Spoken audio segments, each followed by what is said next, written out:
Article 24 covers the prohibition of employment of children in factories, etc.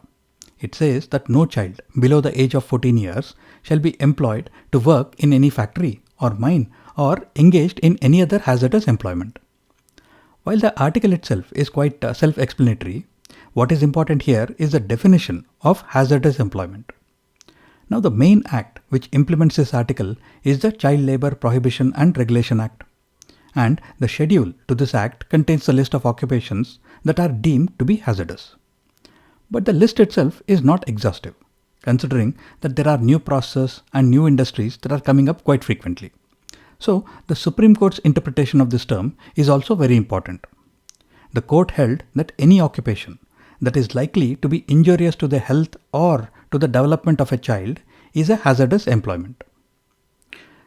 In response to a writ petition called MC Mehta versus State of Tamil Nadu, which is the Sivakasi fireworks related case, the Supreme Court released detailed guidelines on elimination of child labor in hazardous industries and occupations. The guidelines also aimed at regulating working hours of children in non-hazardous occupations also.